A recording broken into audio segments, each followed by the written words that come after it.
Thank you. Thank you very much. And Pamela, thanks so much for that introduction. Robert, it's great to be here with you all today. And I just want to tell you one thing. If the truth has just become hate speech, well, you might as well lock me up because I'm not shutting up.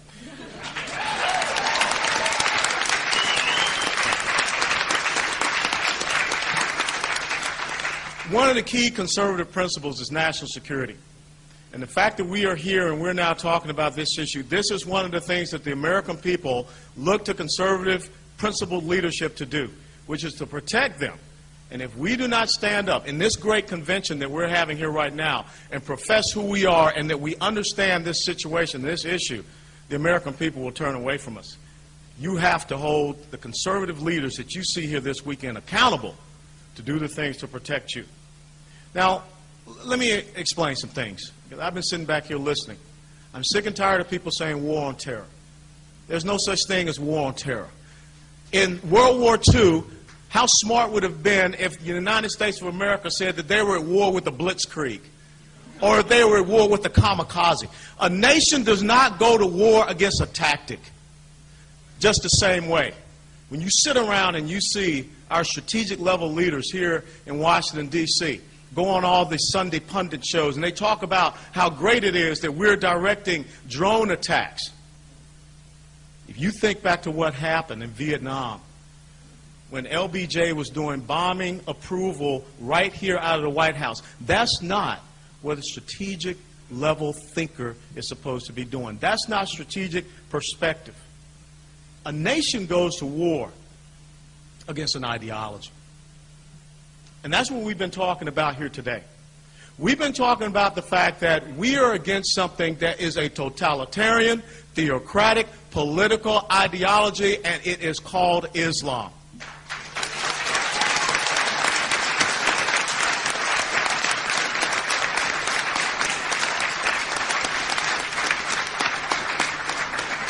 This is not about Muslims. Because just the same as in Nazi Germany, not every German was a Nazi. Just the same as when I was in Iraq in 2003, not every Iraqi was a member of the Ba'ath Party. What I am talking about here is an ideology that has existed since 622 AD, since the 7th century. It got started with a thing called the Nakla Raid, which was after Muhammad made his hijrah, leaving Mecca, going out to Medina. It has been violent ever since. It has confronted Western civilization, and this is just another chapter in the long book that they are writing to conquer each and every one of us. And now is our time. Just as our forefathers had to stand and turn these enemies back, we must now stand and turn these enemies back. And today,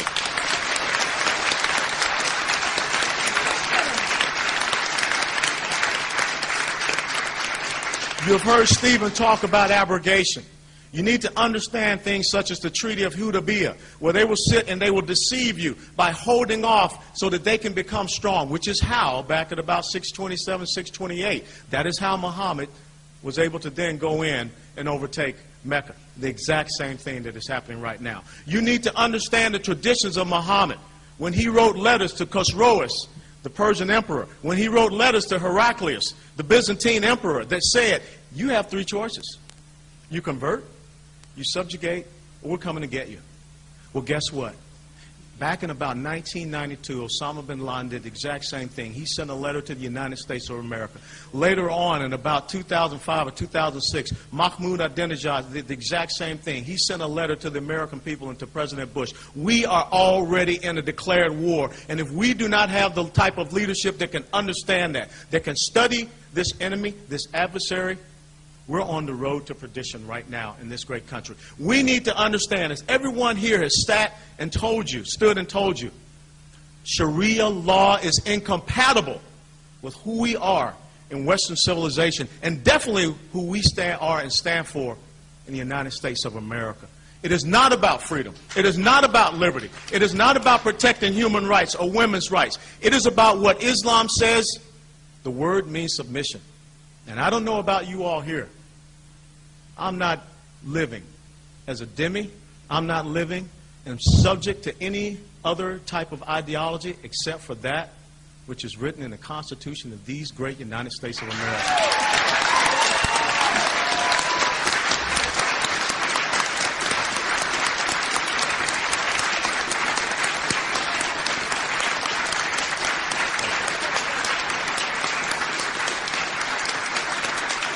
Thank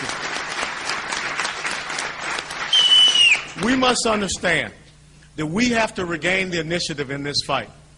Just the same as our young soldiers now are operating under this restrictive rules of engagement, which prevent them from having the initiative against the enemy.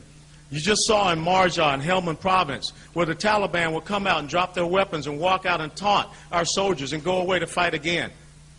That would not happen under my command if I was Commander-in-Chief.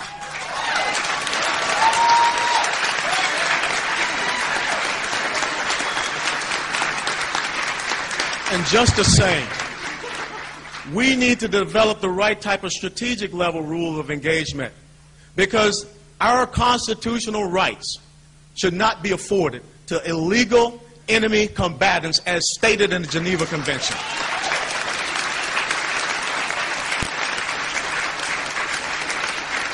We can no longer allow this enemy to come in and use this new tactic of lawfare, which most of the people standing here know.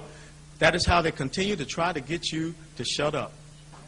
We should be going after them, not allowing them to use our legal system. And I'll be damned any lawyer that will stand up and prosecute a United States citizen to take away their freedom of speech. They are not my brother. They are not my sister. They need to pack up and leave this country.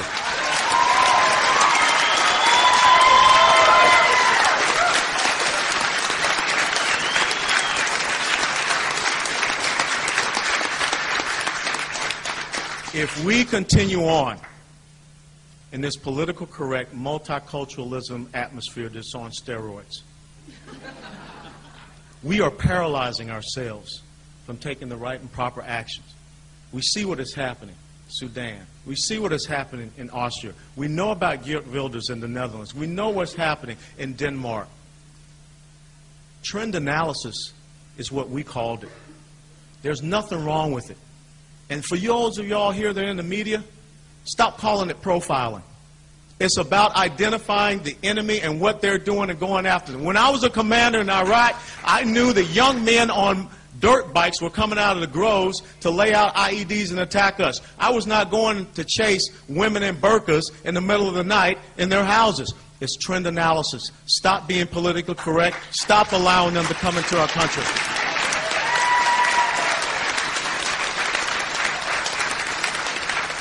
If you do not understand that the reality of your enemy must become your own, we can continue in this state of denial.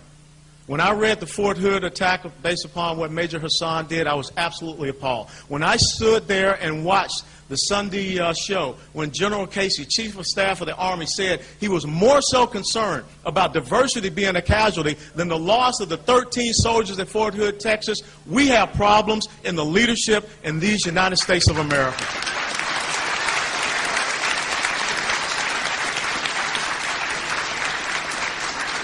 We must accept their reality. And the way ahead is so simple. You've got to get the right type of leadership in this country, because that's what it's about. We've got to get the right type of leadership across Europe. We've got to get the right type of leadership that will not be afraid.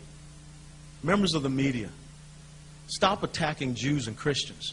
Stop being afraid of this enemy.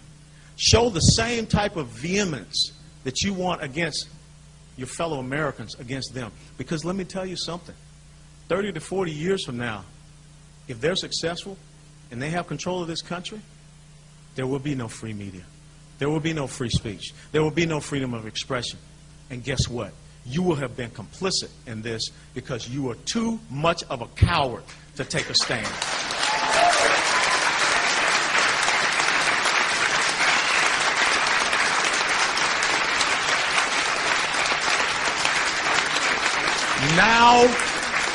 Now is the time for principled leadership in the United States of America.